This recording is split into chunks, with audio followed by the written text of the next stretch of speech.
Bienvenue à vous toutes et à vous tous qui êtes venus assister nombreux à cette soirée débat, les femmes avenir de l'Église, point d'interrogation, organisée au Centre Sèvres à l'occasion de la publication de 2 numéros particuliers des revues jésuites, Christus, une spiritualité au féminin, et Études, le hors-série, quelle place pour les femmes, point d'interrogation, sous-entendu, dans la société et dans l'Église. La question de la place des femmes dans la société est une question relativement neuve. L'évolution de la condition féminine est spectaculaire, en particulier depuis les années d'après-guerre. Le féminisme a engendré de nombreux débats qui ne furent sans doute pas sans excès, ce qui est pour une part inévitable s'il s'agit de déplacer, voire de bousculer une situation établie depuis de nombreux siècles. Dans l'Église aussi, les choses ont bougé, à un rythme sans doute plus lent. L'Église n'est pas en dehors de la société. Son anthropologie, sa vision de l'humain, dépend de facteurs culturels qui la précèdent, mais qu'elle a aussi, à différents moments, contribué à déplacer. Dans l'anthropologie chrétienne, l'insistance est mise volontiers sur la différence. Et dans un contexte culturel qui tend parfois à l'indifférenciation, la question est en effet d'importance. Mais reconnaissons qu'il est difficile de penser la différence autrement qu'en termes hiérarchiques. Le féminin a longtemps été pensé comme du masculin déficient. Ce dernier serait par nature voué à l'activité, à l'initiative, sinon à la domination. On peut ensuite faire l'apologie de la passivité ou de l'obéissance. Cela ne rééquilibre en rien une relation désormais bancale. Les textes bibliques disent autre chose. Nous l'entendrons tout à l'heure, en particulier dans la bouche d'Anne-Marie Pelletier. Mais ils ont longtemps été lus de manière biaisée, unilatérale. Que n'a-t-on pas fait dire au récit dit du péché originel ? Philon d'Alexandrie, un commentateur biblique du 1er siècle de l'ère chrétienne, n'hésitait pas à écrire que la faute d'Adam avait consisté à trop prêter l'oreille à la parole de sa femme, autrement dit à lui obéir, alors que cela aurait dû être l'inverse. Il faudra une lecture plus rigoureuse des textes pour déconstruire tous ces fantasmes. La relecture historique nous amène à mettre l'accent non tant sur le féminin ou sur le masculin comme tel, que sur la relation ou les relations entre hommes et femmes. Il est toujours dangereux d'essentialiser ce qui relève des personnes dans la singularité de leur être unique. Les interprétations qui tendent à l'indifférenciation et celles qui hiérarchisent et opposent se répondent en miroir. Pour reprendre une expression de la philosophe France Farago, il s'agit de promouvoir une anthropologie relationnelle dont l'enjeu est l'instauration d'un véritable dialogue sur des bases d'égale dignité et d'estime réciproque, venant supplanter le soliloque dominateur et spoliateur des hommes. La tradition chrétienne est porteuse de grandes ressources. La Bible dénonce le fantasme d'autosuffisance. Il n'est pas bon que l'humain soit seul. Jésus de Nazareth est certain homme, et ses rencontres avec des femmes sont non seulement nombreuses, mais aussi très significatives dans son parcours. Sa rencontre avec la Samaritaine, celle avec la Cananéenne, qui sont en outre des femmes étrangères à la communauté juive, marquent des étapes importantes de son itinéraire. Et après sa résurrection, c'est une femme, Marie-Madeleine, qui sera la première à le rencontrer, la première à entendre cette annonce de la résurrection et qui recevra mission de l'annoncer aux apôtres. Et elle est à bon droit qualifiée d'apôtre des apôtres. Je crains que nous n'ayons pas encore vraiment complètement tiré profit de ces données évangéliques. Mais je laisserai le soin à nos intervenantes de le préciser. Je laisse maintenant la parole au père Remy de Madreville, rédacteur en chef de Christus. Bonsoir. Alors effectivement, je trouve que c'est vraiment très bienvenu de se joindre Études et Christus autour d'une même question qui sera évidemment abordée de manière différente parce que nous n'écrivons pas exactement les mêmes revues et les mêmes choses dans nos revues.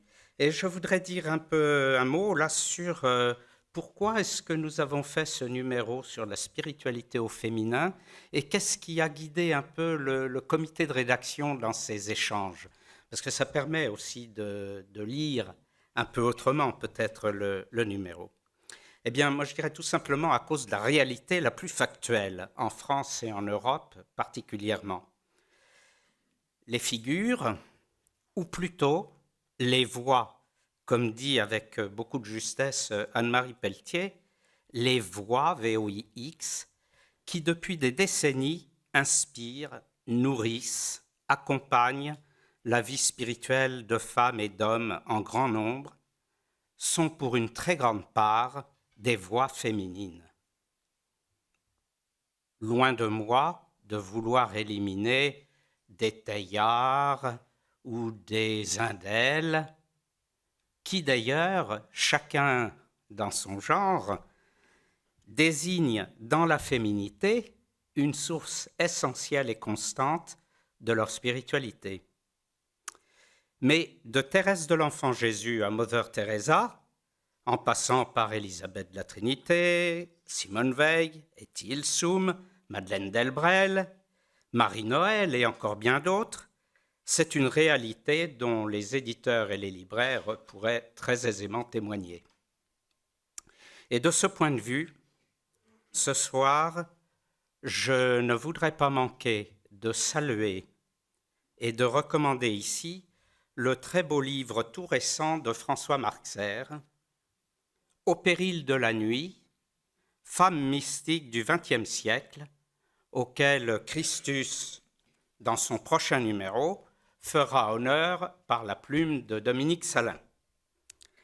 L'influence de ces femmes, les unes très engagées dans le monde ou très ouvertes sur lui, dans la contemplation ou dans des services et des situations parfois très exposées, dépassent de très loin les frontières civiles, les frontières culturelles et même les oppositions hommes-femmes. Mais la réalité est encore plus vaste, me semble-t-il. Elle est celle de...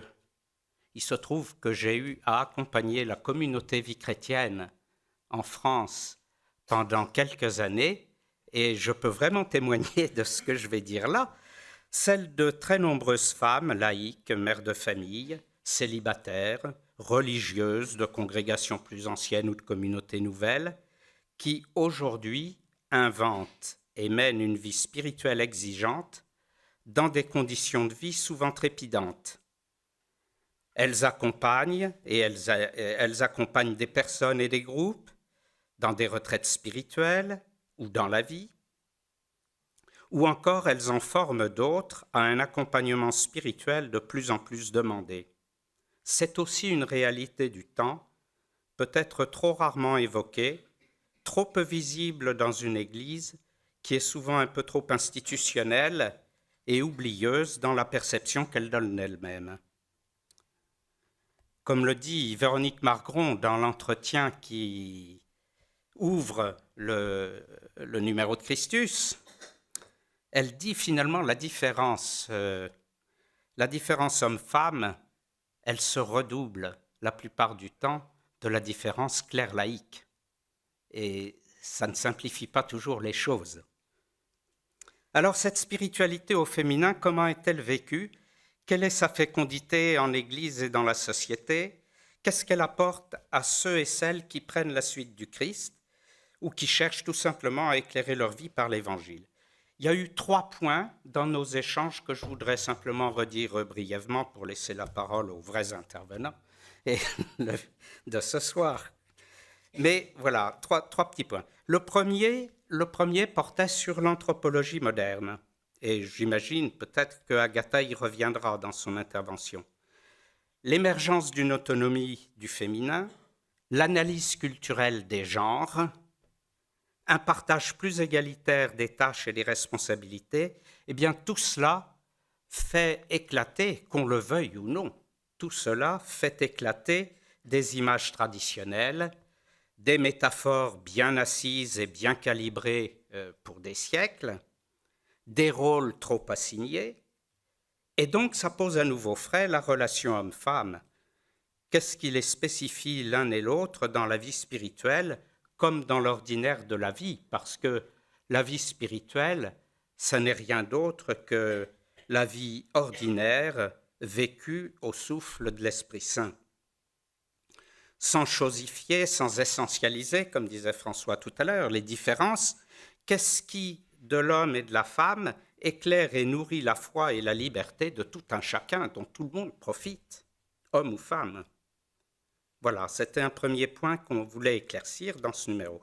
Le deuxième point qu'on a voulu honorer, c'est la question du corps. Le corps biologique, le corps charnel de chacun, dont Thérèse d'Avila disait à ses sœurs, avec son humour habituel, « Fais du bien à ton corps pour que ton âme aime y demeurer. » C'est une belle formule, hein? Les manières de vivre et d'habiter son corps sont différentes, on le sait bien, entre les hommes et les femmes, mais ça n'est pas sans conséquence pour le corps social. Parce que qu'en est-il alors des notions et des pratiques d'obéissance, de chasteté, de pauvreté? Et on trouverait, ou vous trouveriez, dans les articles d'Anne Lécu, de Dolores Aleixandre, d'Anne-Marie aussi, et dans le petit passage d'Edwige d'Anvers, des choses aussi intéressantes que stimulantes de ce point de vue. Et puis enfin, troisième point de nos échanges en comité de rédaction portait sur le langage, sur le message et l'expression de la spiritualité au féminin. Comment se raconte cette spiritualité? Quel langage l'exprime dans la littérature, dans l'art? Comment cette voix autre est-elle écoutée, consultée, mise en œuvre? Patrick Goujon, qui malheureusement n'est pas là ce soir, à propos du XVIIe siècle, c'est pour ça que j'insiste un tout petit peu sur lui, à propos du XVIIe siècle, souligne à quel point, malgré la rigidité des rôles et des relations marquées par l'opposition des sexes, il souligne à quel point des amitiés très fécondes en mission, en œuvre, ont pu naître de la reconnaissance en l'autre d'un même désir de chercher et trouver Dieu. C'est ce qui lie François de Sales et Jeanne de Chantal. C'est ce qui lie Marie de l'Incarnation avec un certain nombre de jésuites. C'est ce qui lie Madame Guyon et Fénelon. Voilà. Et d'autres encore, hein, bien sûr. Et ceci, malgré parfois les reproches de l'environnement le plus immédiat, les familles, les règles de la bienséance, un certain nombre de choses comme ça. Et puis enfin, Nathalie Sartoulajus nous fait entrer dans le regard et le cœur de ces femmes qu'elle appelle, avec bonheur, je trouve, des mères veilleuses. On peut le dire plus rapidement aussi. Voilà, très différentes l'une de l'autre, Camille Claudel et Louise Bourgeois, rassemblées sous une même plume, mais l'une et l'autre finalement implorant, l'une et l'autre tout entière en désir d'un aimé insaisissable, déterminé par lui et signifié pourtant dans des formes artistiques vraiment très étrangères, je dirais, l'une à l'autre, hein, entre Camille à genoux derrière Rodin et puis l'araignée de Louise Bourgeois, quoi de commun? Eh bien peut-être ce que je viens d'exprimer ou ce que vous lirez avec bonheur et dans le détail en lisant l'article de Nathalie. Voilà.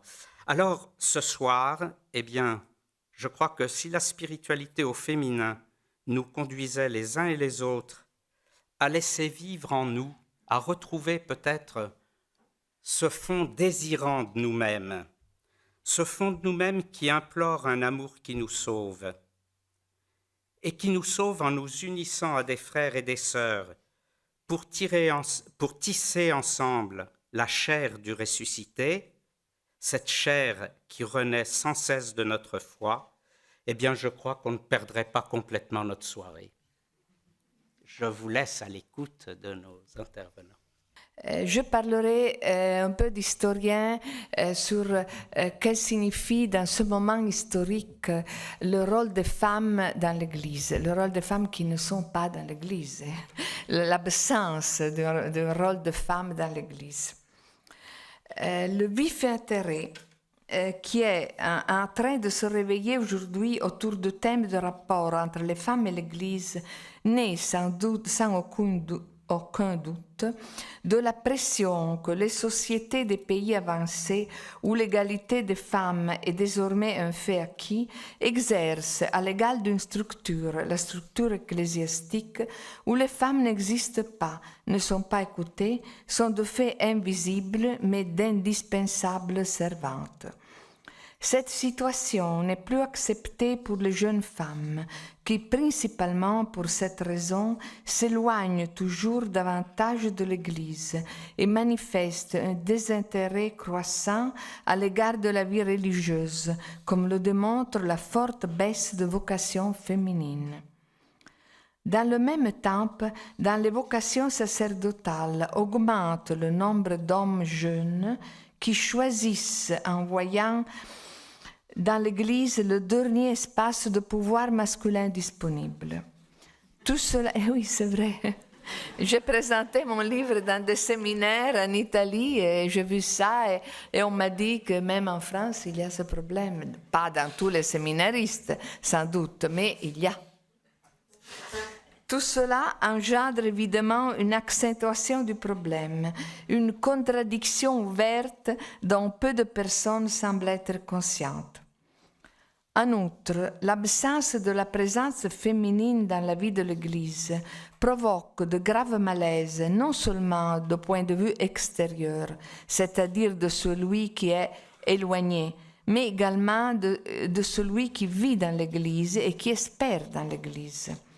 En effet, comment la culture catholique peut-elle répondre aux grands défis du présent, aux questions ouvertes par la modernisation, qui sont à la racine de processus de sécularisation, comme la révolution sexuelle et la crise de la famille, sans entendre les femmes? Les femmes protagonistes et témoins, les femmes qui réfléchissent sur ces thèmes et qui répondent aux normes promulguées par l'institution. Au cours des 100 dernières années, l'Église a en effet répondu à cette crise en renforçant les normes, en réaffirmant des condamnations sur le comportement sexuel, la famille, les rôles sexuels. Même si la plupart des fois, l'Église avait au fond raison, elle n'a pas trouvé les mots justes pour s'expliquer, pour créer un point de vue alternatif et crédible à l'utopie qui se diffuse. Et la crise de la famille et l'anarchie sexuelle sont devenues les champs de bataille sur lesquels la sécularisation a gagné.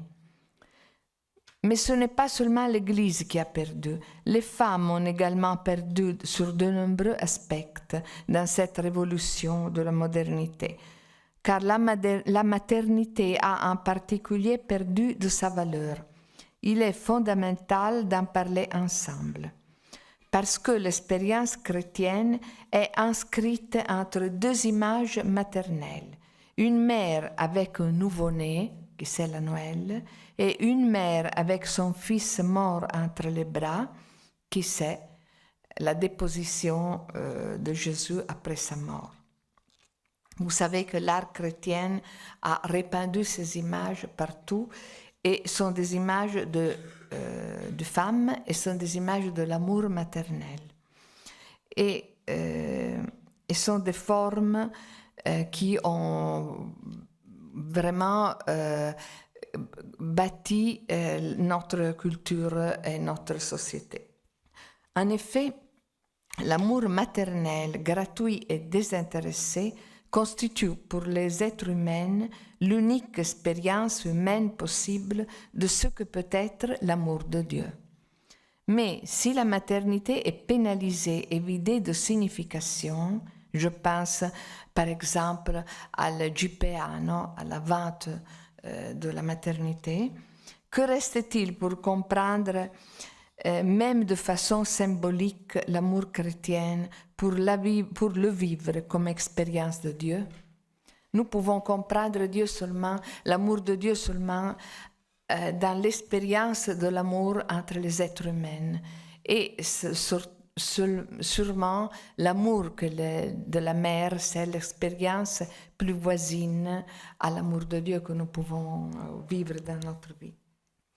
Avec le génie féminin, Jean-Paul II a eu une intuition à propos de tout cela. Et il a finalement donné de la valeur à une expérience qui jusqu'alors avait semblé seulement naturelle. Mais il n'est pas allé jusqu'au bout. Il n'a pas réalisé les conséquences de sa découverte, c'est-à-dire la nécessité de faire entrer cette expérience comme force vitale dans la vie de l'Église.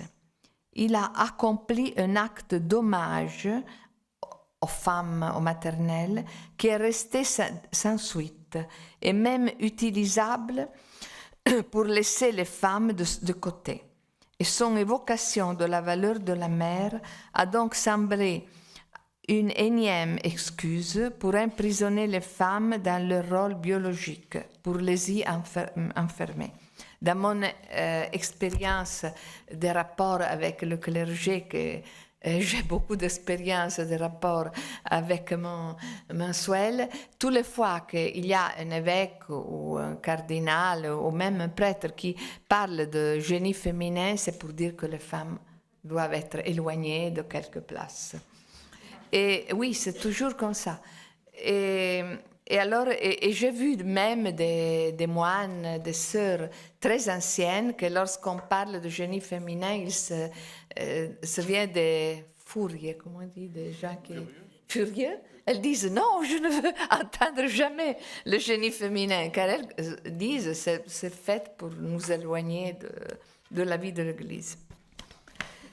Et oui, si l'Église ouvrait ses portes aux femmes pour les écouter au moment du choix, au moment où elles affrontent les problèmes quotidiens et les projets pour l'avenir, en leur donnant la parole et la dignité, les normes pourraient être remplacées par des discours vivants, des discours avec une âme. La question sexuelle deviendrait une réalité sur laquelle réfléchir et non un danger à réglementer ou à idéaliser. Mais surtout, les discours publics catholiques accueilleraient à nouveau la réalité chaleureuse de celui qui vit la réalité de l'amour de Dieu et peut le faire rayonner autour de lui. Ce n'est que si les femmes et les hommes recommencent à se parler, à se connaître et à s'aimer au-delà et en plus du lien sexuel et familial, ce n'est qu'ainsi que l'Église peut redevenir vivante et vivace, attrayante. En revanche, nous sommes aujourd'hui face à une séparation paralysante. Et ainsi, je veux dire quelque chose sur la spiritualité féminine. J'ai parlé avant, que je pense que la spiritualité féminine a la spécialité d'être vécue, devenir une expérience vécue et compréhensible, pas seulement dans les mots, pas seulement dans une théorisation même très haute, mais dans le rapport humain, qui rend l'Église... L'absence des femmes rend l'Église une institution normative, au maximum pour une institution ouverte aux bénévoles. Mais c'est une institution qui ne transmette plus un parcours spirituel, une expérience de ce que signifie être chrétienne. Ce sont des femmes que, en le vivant dans son expérience, ont fait de l'œcuménisme une réalité vécue. Je voulais faire des exemples des réalités, comment on dit, abstraites, idéologiques, plus intellectuelles, qui sont vécues par les femmes dans leur vie et qui deviennent une réalité sur laquelle on peut réfléchir de notre façon. Je pense à Elisabeth Bersigel, que vous savez du protestantisme, s'est passée à l'orthodoxie, et d'Adrienne von Speyer. Je pense qu'on pourrait penser pas seulement à leur expérience, à l'expérience à eux comme une conversion, mais plutôt à une expérience d'écuménisme. Car dans leur vie, je les connais, c'est une vie qui n'a pas de toute façon nié l'expérience avant, mais il a lié dans la nouvelle expérience. Et c'est une vie, ce sont des vies où l'écuménisme est devenu une réalité, une expérience vitale. Et la même chose, on peut dire, pour les rapports entre les religions, en pensant à la tradition juive qui a été vécue par Edith Stein, par Simone Weil et Etty Hillesum. Vous savez, Edith Stein a eu une conversion, les autres non, mais se sont convertis de toute façon au christianisme et l'ont vécu dans leur vie une expérience interreligieuse. Et l'ont vécu, et c'est une expérience vraie sur laquelle on doit réfléchir pour penser les rapports entre les religions. Ce sont des femmes mystiques qui ont... Et puis, il y a des autres exemples que je voulais faire. Ce sont des femmes mystiques qui ont fait face à la sécularisation en acceptant de vivre la nuit de l'athéisme. Et je voulais parler moi aussi du livre que vous avez cité, qui a parlé de 8 femmes qui ont vécu la nuit de l'athéisme en acceptant de vivre la nuit de l'athéisme avec beaucoup de courage. Ce sont 8 femmes dans des façons très différentes, mais toutes les 8 femmes ont eu le courage d'entrer dans la nuit de l'athéisme. Et je pense que ça a eu pour l'Église, pour le rapport entre l'Église contemporaine et le grand problème de la sécularisation, une place très très importante qui n'a jamais été acceptée dans l'institution comme une expérience vitale. Et je dois terminer. La récupération de manière générale de la part d'intellectuelles femmes du rôle central exercé par les femmes dans le récit évangélique, et nous avons Anne-Marie Pelletier ici, de la contribution des saintes dans la vie de l'Église, en particulier des mystiques, à l'histoire de l'Église, des réalités qui font du christianisme la religion la plus ouverte à la reconnaissance de la valeur féminine, a également poussé un changement substantiel, mais qui n'a pas été tout à fait reçue. Non, elle était reçue sur un plan très important par Paul VI, qui a établi qu'il y a des femmes qui sont, docteurs de l'Église. Ça a été une reconnaissance très, très importante. Les femmes, avec leur liberté qui naît de l'impossibilité de faire carrière, c'est pourquoi je suis contraire au sacerdoce féminin, avec la capacité de transformer chaque hypothèse théorique en expérience concrète, avec leur talent pour le service gratuit et souvent non reconnu, constituent une composante fondamentale du peuple de Dieu. Une composante révolutionnaire pour la vie de l'Église qui peut la secouer de l'autoréférentialité et de l'abstraction dans laquelle elle s'enferme souvent, une contradiction fertile de nouveau déplorée. François me pressait hier par SMS de donner un titre. Une liberté au féminin, avec un point d'interrogation, puisque c'est une constante peut-être de la soirée. Voilà comment j'ai procédé.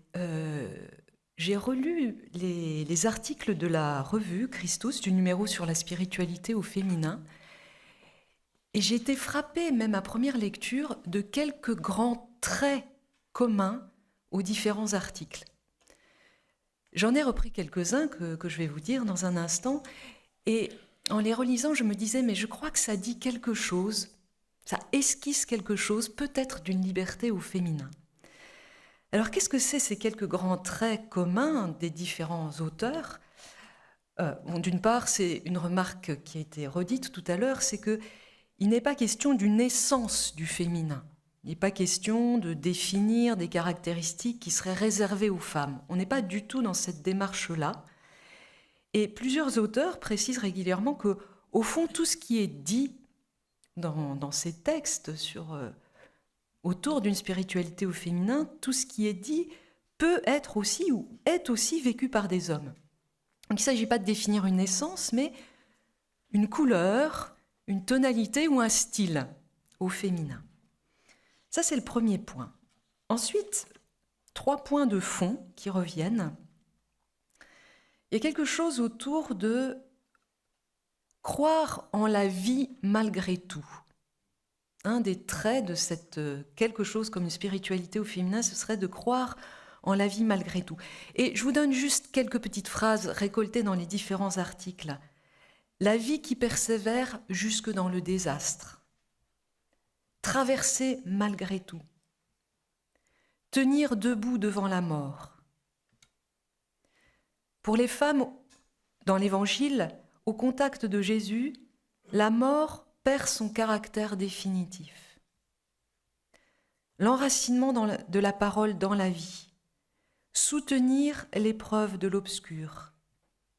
Une manière de se tenir dans l'épreuve de la vie. Une présence à l'inconsolable.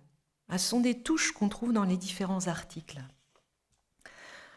Un deuxième trait commun, il me semble que c'est autour de la valorisation du lien, de la relation.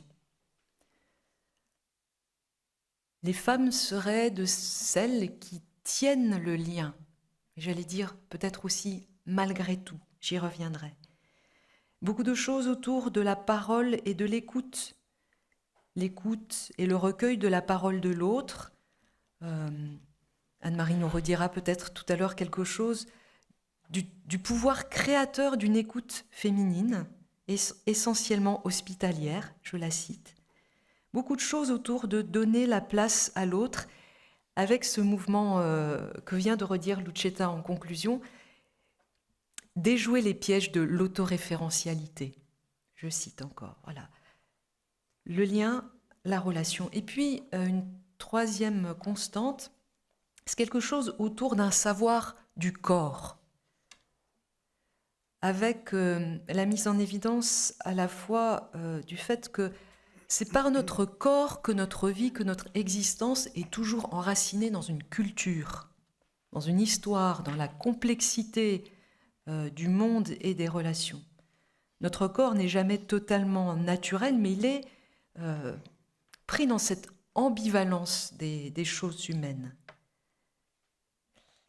Et puis, il y a aussi dans les constantes quelques figures de femmes de l'Évangile qui reviennent plusieurs fois. Les femmes au pied de la croix, je pense que vous l'avez deviné dans cette capacité à tenir jusque dans le désastre, tenir debout dans le désastre. Et puis, la femme au parfum, qui peut-être inspire aussi à Jésus le geste du lavement des pieds.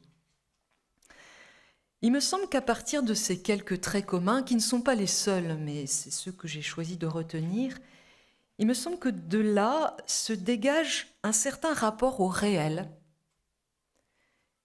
qui serait fait d'attention, une certaine qualité d'attention, et aussi de quelque chose que j'appellerais, moi, quelque chose comme un pari, une confiance dans les commencements.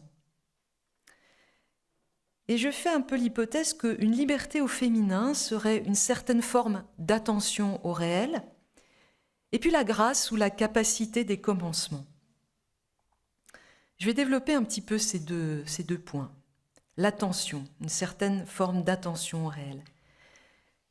Je me disais peut-être qu'on pourrait appeler cette attention une attention au nu de la vie. Je reprends le titre d'un livre de Jean Hatzfeld, le journaliste qui a publié 3 ouvrages sur le Rwanda, donc sur les massacres du Rwanda. L'un de ces ouvrages s'intitule « Dans le nu de la vie ». Peut-être qu'un aspect d'une liberté au féminin serait la capacité d'attention au nu de la vie, c'est-à-dire l'audace de ne pas fuir l'inconsolable. L'audace de ne pas fuir la douleur et y offrir quelque chose comme une présence nue, une présence désarmée, une présence qui acceptent de se savoir parfois impuissantes. Alors ça, je le dis aussi peut-être à partir de mon expérience de bénévole en soins palliatifs, auprès des personnes en fin de vie, comme bénévole. Alors c'est un médecin qui m'a renvoyé ça une fois, il me dit « Mais comment vous faites, vous les bénévoles? Vous entrez dans la chambre les mains nues. On n'a pas de stéthoscope, on n'a rien à faire dans la chambre, on n'a pas de pansement à changer, on est juste là. » Et j'insiste, ce que je veux dire aussi par cette affaire d'offrir une présence nue, ne pas fuir l'inconsolable, offrir une présence nue, ce n'est pas chercher à consoler. Chercher à consoler, ça peut être un piège de revenir à quelque chose, d'une tentative de maîtriser ce qui échappe. Voilà, les femmes au pied de la croix nous disent quelque chose de ça, ne pas fuir l'inconsolable, offrir une présence nue. Cette femme qui verse le parfum sur les pieds de Jésus sans une parole. Sans une parole. Elle ose une présence, elle ose un geste. Tout se dit dans un geste sans une parole. Et puis, toujours dans cette attention au nu de la vie, je me dis que il y a peut-être là une folle capacité de croire que quelque chose de la vie ou de la relation est encore possible dans les lieux du désastre ou de la mort. Et c'est peut-être ça la folie des femmes. Alors bien sûr, je joue sur le cliché, n'est-ce pas? C'est peut-être ça la folie des femmes, mais une folie au sens que saint Paul accorde à ce terme, une folie plus sage que la sagesse du monde, c'est-à-dire la folie de la croix. Peut-être qu'il y a quelque chose là à creuser. Et puis cette liberté dans l'attention au nu de la vie, c'est un pari sur la vie, une liberté qui est un pari sur la vie. Qu'est-ce que c'est que cette liberté qui est un pari sur la vie? Au fond, il y a une forme de résistance à se laisser entraver par le malheur du monde, ou une résistance à se croire fatalement déterminé par le malheur. Si je le dis en termes positifs, le pari sur la vie, ce serait quelque chose comme choisir d'espérer.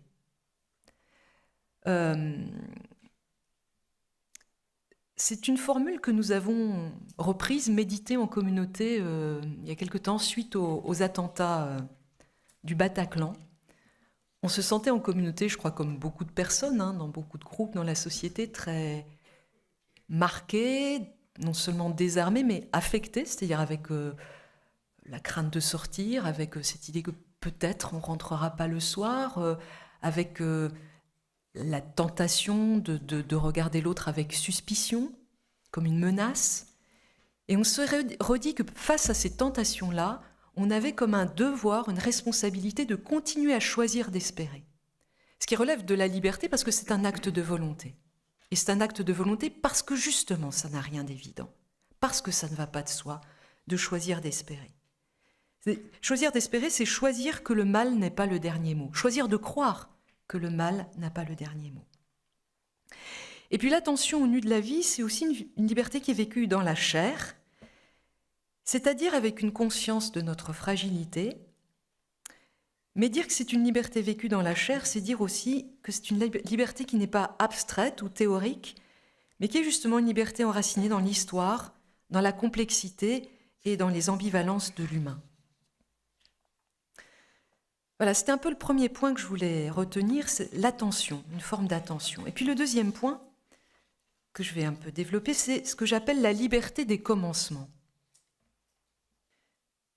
Cette liberté que je voudrais mettre en valeur, c'est tout autre chose que la liberté comme autodétermination qui est un fétiche de nos sociétés de consommation. Nous vivons beaucoup de choses sur le modèle, sur le mode de la consommation. Vous savez, vous entrez dans un magasin, vous allez acheter des yaourts.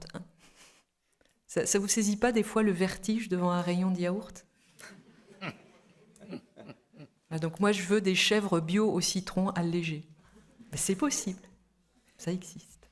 Non, ce que je veux dire par là, c'est que il me semble que nos manières d'être, nos manières de faire sont très façonnées par cette possibilité de choisir et de tout choisir. C'est ce que j'appelle l'autodétermination. On est dans des sociétés, je dirais, où l'idole, c'est la formule « c'est mon choix ».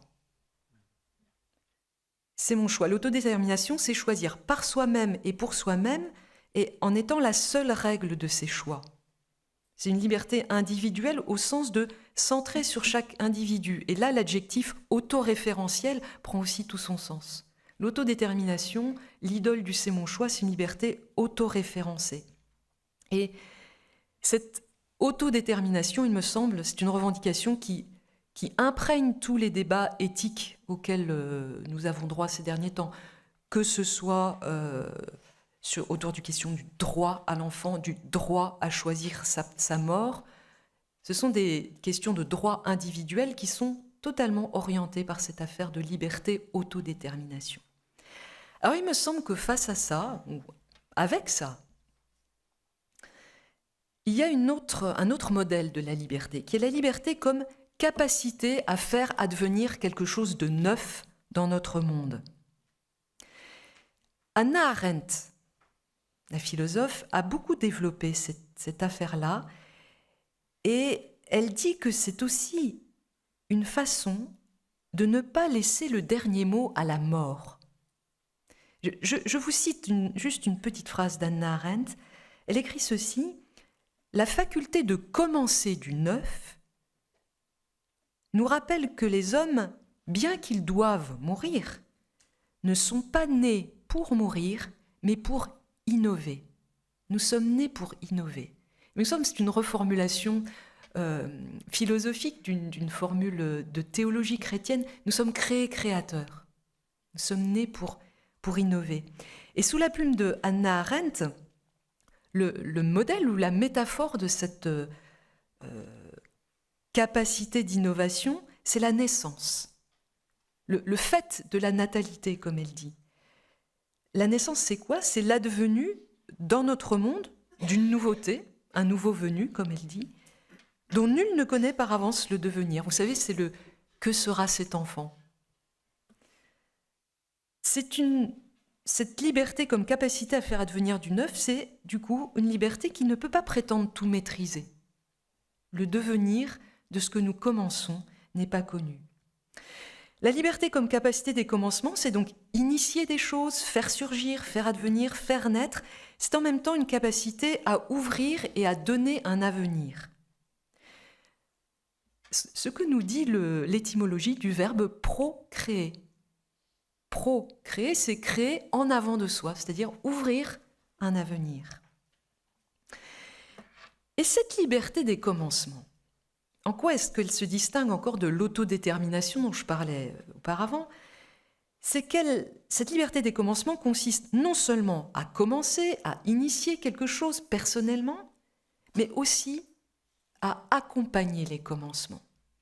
Et c'est quelque chose qui court là aussi peut-être tout au long des articles sur la spiritualité au féminin, l'accompagnement des commencements, c'est-à-dire permettre à d'autres de naître et faire naître. Et c'est aussi une liberté qui met en relation.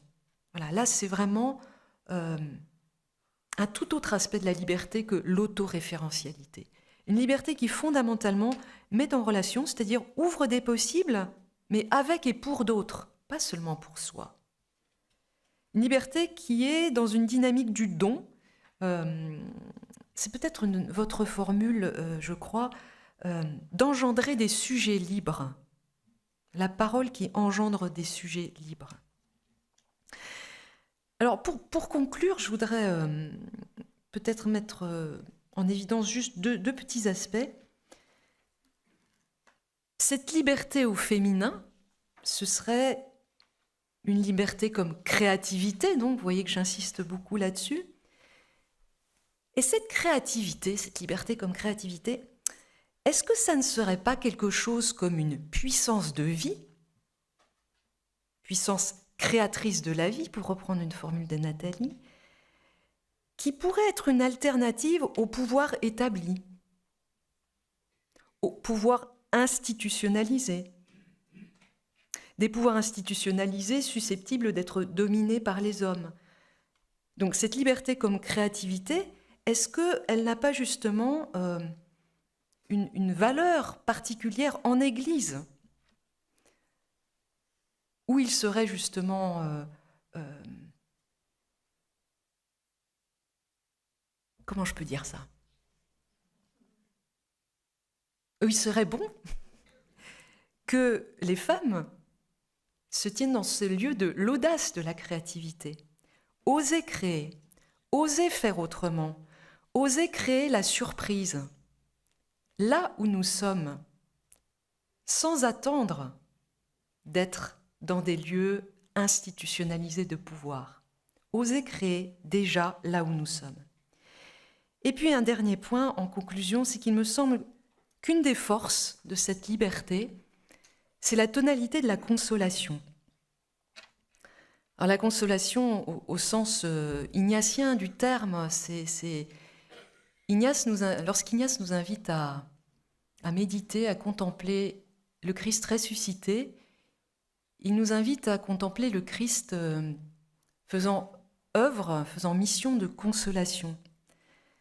La consolation, c'est la joie qu'a traversé la mort. Et la consolation, très concrètement, dans nos vies communes, c'est la grâce, la liberté de se réjouir de la joie de l'autre. Ça paraît une jolie formule, mais essayons de le vivre. On verra que ça n'est pas toujours évident. Mais nous réjouir de la joie de l'autre, il me semble que c'est vraiment un rempart à l'envie, au dépit, à la jalousie, un rempart contre l'adversaire. Voilà, je conclus en paraphrasant le pape François, dont, entre parenthèses, il me semble qu'il n'est pas sans vivre quelque chose d'une spiritualité au féminin.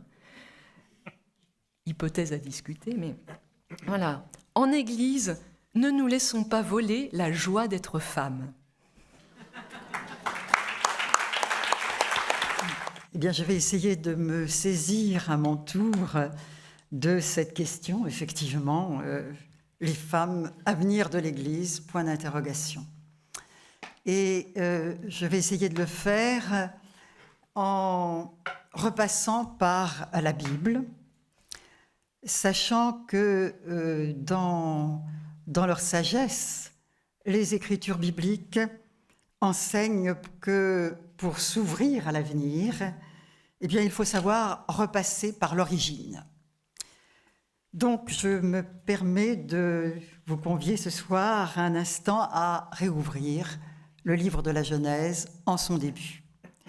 Alors, non pas pour entendre un texte qui nous ferait regarder en arrière, qui nous ferait plonger dans un passé fantasmé, mais pour reprendre pied dans l'originel, hors chronologie, cet originel qui éclaire notre condition humaine présente, qui désigne un certain nombre de chicanes dans cette condition et qui montre aussi les voies pour franchir l'obstacle.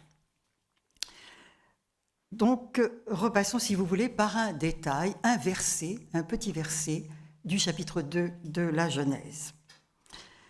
Après une forme de tâtonnement, c'est la création des animaux, pour essayer de rompre la solitude de l'Adam, la femme est créée.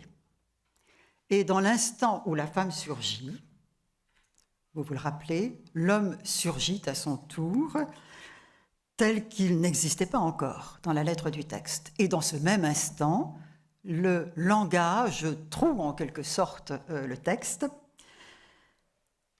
Le langage, la parole, on va voir ce qu'il en est au juste. Au verset 23, en effet, l'homme qui est tout frais advenu à la vie ouvre la bouche. Décidément, celle-ci est l'os de mes os, la chair de ma chair. J'avoue avoir été longtemps sensible au fait que les premières mesures du langage humain dans la Bible, ce sont les mots d'un homme qui admire une femme. Une interprétation heureuse du texte, mais qui m'a longtemps masqué aussi cette évidence à laquelle un exégète contemporain, André Wénin, a fini par me ramener, à savoir que cette parole n'est peut-être pas aussi admirable que j'imaginais. L'homme dont les lèvres s'ouvrent sous la pression d'un étonnement admiratif parle bien ici en son nom propre, en « je », mais pour désigner une femme à la troisième personne, comme disent les linguistes, la non-personne, la place de l'objet. Autrement dit, le langage qui est clos ici n'institue pas de relation. Les mots résonnent dans un espace vide, finalement, d'une vraie présence de l'autre. Donc l'homme qui naît à la parole rate l'entrée dans l'expérience de la différence. D'ailleurs, ce qu'il dit consiste à dire « elle est comme moi ». Donc nous sommes en fait au seuil de la parole et il va falloir tout un chemin pour que l'espace du langage soit investi par la présence de ce « elle », mais métamorphosé en un « tu », et pour qu'advienne entre l'un et l'autre quelque chose comme une conversation. En fait, dans un dialogue avec le psychanalyste Jean-Pierre Lebrun, le même André Wénin fouille plus loin encore la lettre du texte et il souligne cette autre évidence que dans cette affaire-là, la femme ne parle pas. Elle ne cherche pas à rompre le cercle de l'objectivation dans lequel l'inscrit la parole de l'homme. Elle se contente d'être dite comme si elle trouvait son contentement dans le fait d'esquiver le risque d'une parole personnelle. À l'horizon de cette analyse, vous voyez, se forme donc possiblement l'idée que il y aurait comme une complicité des femmes avec ce discours des hommes qui les parle et qui les voue à un certain silence. Une complicité qui viendrait de ce que finalement il peut être arrangeant de se taire, de ne pas chercher à se nommer. Alors je n'en dirai pas plus sur ce dernier point parce que je ne veux vraiment pas accabler les femmes ce soir. Elles font tellement, elles sont tellement d'un agir et d'un être qui reste, nous le savons, bien invisible à l'institution et aux sociétés en général. Mais si je rappelle cette lecture des mots de la Genèse, c'est qu'elle permet de prendre, je crois, la mesure de la profondeur des problèmes dont nous traitons. Il nous faut parler de la place des femmes dans l'Église, questionner l'institution ecclésiale sur des pratiques qui continuent effectivement à les marginaliser sur fond d'une condescendance quand ce n'est pas d'un mépris assez bien enquisté. Mais le problème de fond est bien celui de la relation entre les hommes et les femmes. Ainsi donc, la question des femmes dans l'Église est pour moi directement reliée à l'avenir de cette relation. Cette relation qui porte originellement le sceau de la bonté, hein, comme le chantent tous les chants d'amour à travers le monde, mais qui est aussi une relation en souffrance, une relation à la peine, comme l'atteste l'expérience des sociétés humaines, y compris là où l'on est entré dans la nouveauté chrétienne. Et donc aussi, cela signifie que l'avenir de l'Église a rapport à l'avenir de cette relation. Est-ce que l'Église va entrer dans sa vérité en consentant à tenir compte du fait qu'elle est constituée à part égale d'hommes et de femmes, ce duel qui fait que l'humanité est à l'image et à la ressemblance de Dieu?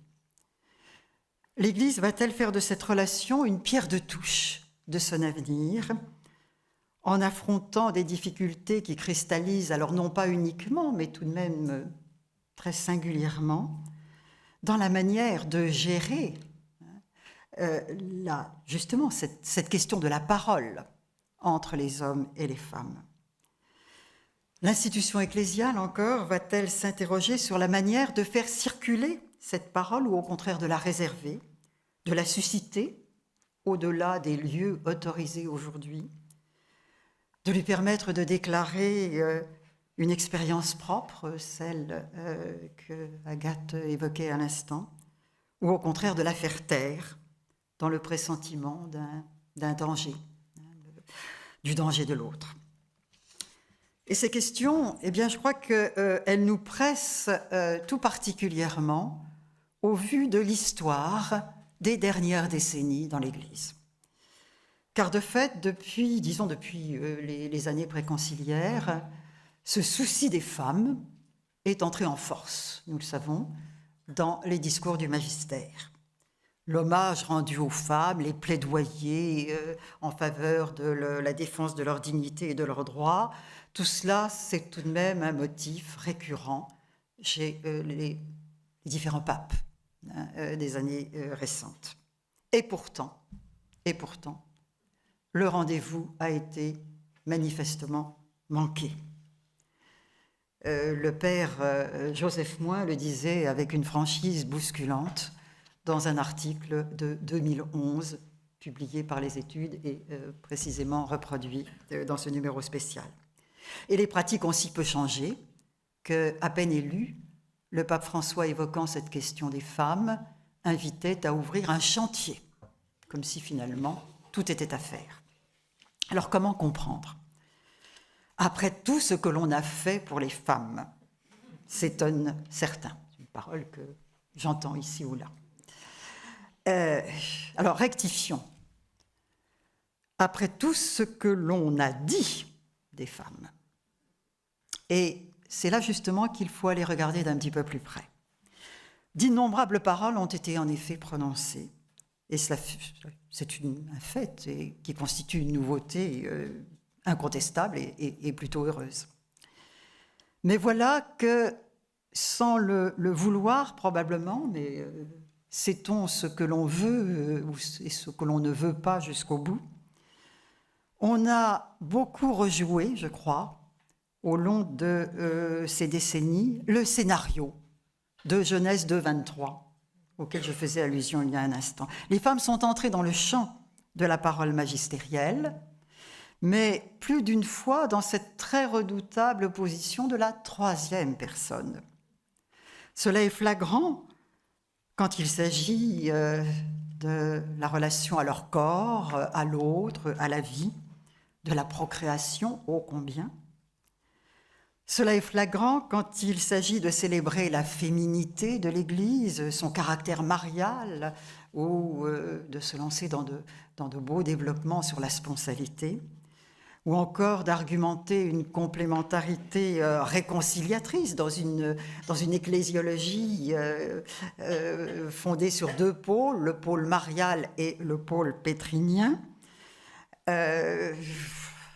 entendant donner une place de choix, la meilleure part, nous dit-on, aux femmes, mais sur un mode finalement tellement abstrait et spéculatif et je crois un peu illusoire.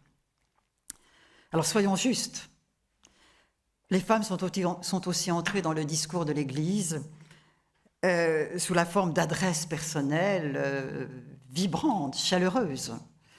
C'est le cas d'un certain nombre de prises de parole du pape Jean-Paul II sur le sujet, aussi de Paul VI, rappelons-nous, en clôture du Concile Vatican II, cette adresse extraordinaire aux femmes. Et pourtant, de nouveau, osons dire que nombre de ces discours, en s'établissant précisément dans le registre du sublime, sont retombés inexorablement dans le schéma des femmes qui sont parlées par les hommes.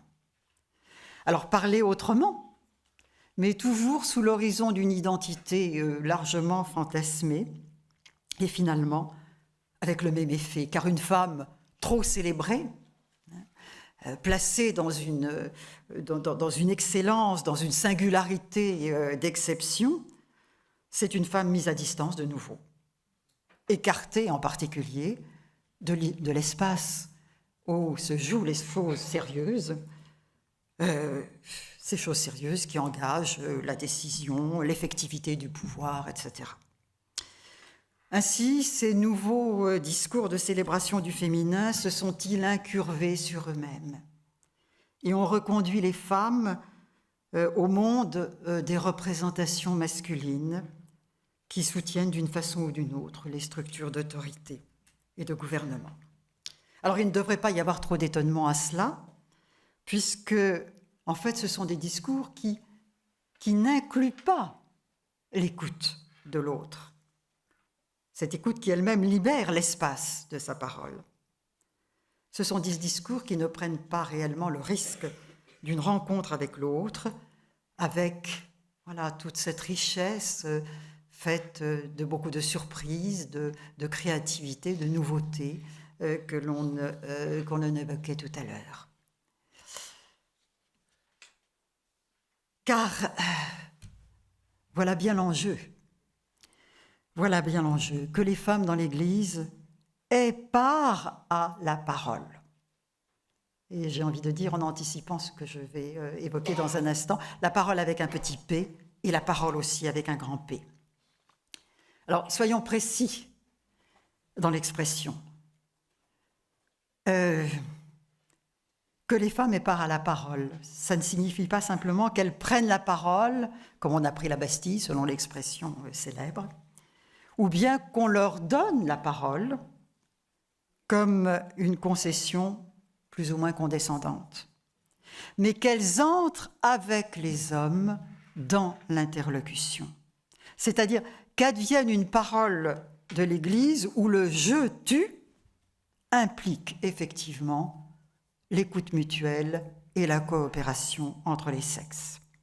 En un mot, il s'agit de surmonter l'impasse de Genèse 2, 23 et cette forclusion du langage magistériel, du langage institutionnel sur l'exclusive parole masculine. Car, ne l'oublions pas, et cela je dirais un peu contre André Ouénin que j'évoquais tout à l'heure, la parole des femmes existe dans l'Église aujourd'hui, comme elle a existé hier. Mais elle existe frappée de cette impuissance qui lui vient de son refoulement à la marge, de cette appartenance inamovible à la troisième personne, de son enfermement dans une singularité qui s'exprime par exemple à travers son étiquetage de mystique. Ah, mystique. Quelle belle manière de mettre à distance ce que l'on ne veut pas trop entendre. Alors même si nous n'en sommes plus à des pratiques anciennes qui firent taire cette parole mystique des femmes en anéantissant les corps. Et à ce propos, je voudrais signaler de nouveau tout l'intérêt du livre du père François Marxer et tout l'intérêt aussi du titre de l'article qu'il a donné aux études. Ces femmes qu'on dit mystiques. On dit mystiques. Et ces femmes dont les voix jalonnent le XXe siècle, justement comme il le montre avec tellement de puissance dans ce livre qui nous a été rappelé tout à l'heure, qui leur donne la parole pour dire la foi au féminin, pour dire la foi au péril de la nuit, je dirais pour dire la foi telle qu'en elle-même, et non pas bricolée à partir de sécurité rêvée ou bien d'assurance plus ou moins infantile.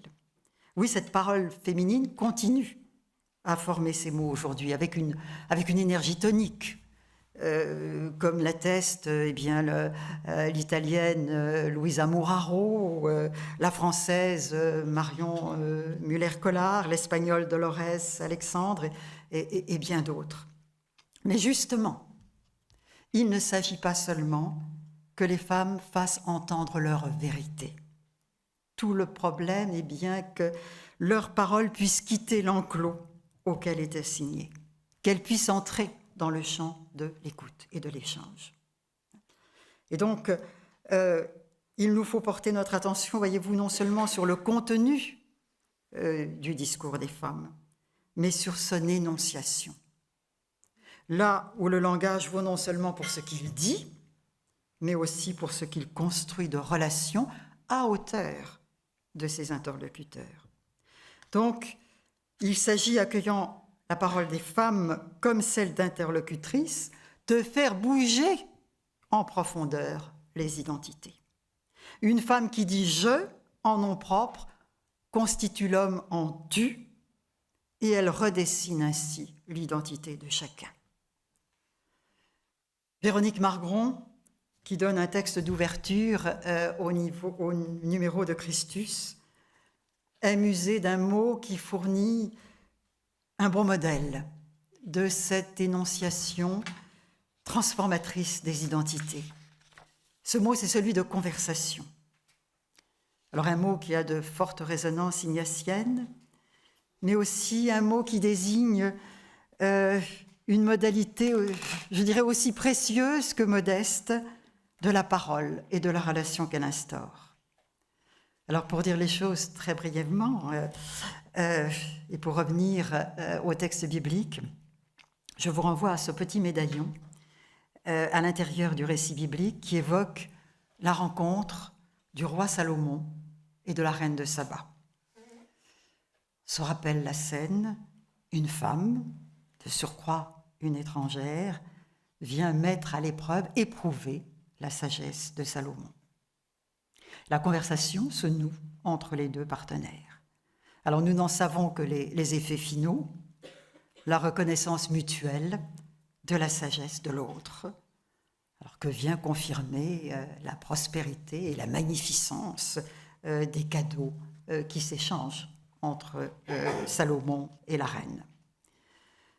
Nous avons là, je crois, le schéma d'une vraie rencontre de l'un et de l'autre, de l'une et de l'autre, et au plus haut niveau, puisque la matière de la conversation n'est rien de moins que la sagesse. C'est sur cette crête que se produit la reconnaissance. Et c'est aussi sur une crête, qui n'est pas sans rapport avec la sagesse d'ailleurs, qu'il me semble que hommes et femmes sont attendus aujourd'hui dans l'Église. Cette crête, c'est celle de la diaconie de la parole. Alors nous savons trop que de cette diaconie, les femmes aujourd'hui sont encore soigneusement écartées. On célèbre Marie-Madeleine, on l'évoquait tout à l'heure, on la nomme apôtre des apôtres, mais la pratique ne suit guère. Ou, pour être plus exact, les femmes sont bien aux avant-postes de la diaconie de la parole, concrètement, pratiquement, sur le terrain, mais toujours à distance d'une reconnaissance institutionnelle. L'injonction de la première lettre de Timothée, vous savez que la femme se taise, continue à courir dans les esprits, et d'autant plus qu'elle est associée au privilège sacerdotal qui s'attache à cette forme de diaconie. Alors, oui, privilège sacerdotal, cela nous ramène à ce que, pour ma part, j'ai tendance à considérer comme le point névralgique dans toute cette affaire, le baptême, le sacerdoce baptismal, qui revient aux femmes, en exclusivité d'une certaine manière, puisque le sacerdoce ministériel ne leur est pas accessible, mais d'une manière, du coup, qui le met extraordinairement en valeur. J'ai tendance à dire, alors avec quelques précautions, ça dépend où, mais que je ne demande rien, ou en tout cas que je ne demande pas le sacerdoce ministériel, parce que j'ai tout, puisque j'ai le sacerdoce baptismal. Alors, avec l'idée que ce serait bien que les hommes puissent recevoir justement des femmes, de la femme que je suis, le signe que ce sacerdoce baptismal est le nec plus ultra de la condition chrétienne. En tout cas, ce sacerdoce baptismal, si j'en crois saint Paul, qualifie pour la diaconie de la parole. Donc il qualifie les femmes pour assurer cette diaconie de la parole. D'autant plus que dans une religion de la parole incarnée, les femmes ont quelques titres à faire valoir pour penser être concernées par cette diaconie. En particulier, une familiarité avec l'incarnation qui leur donne une aisance pour se mouvoir dans l'épaisseur charnelle des Écritures où la révélation se dit.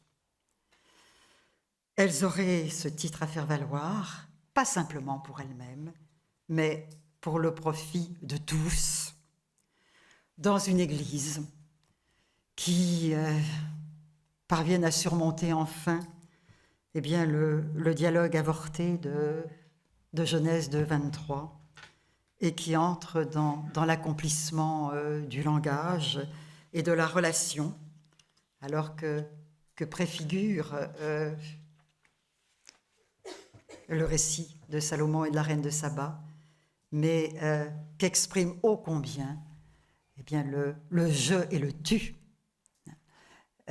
dont les voix se tressent tout au long du Cantique des Cantiques. Merci.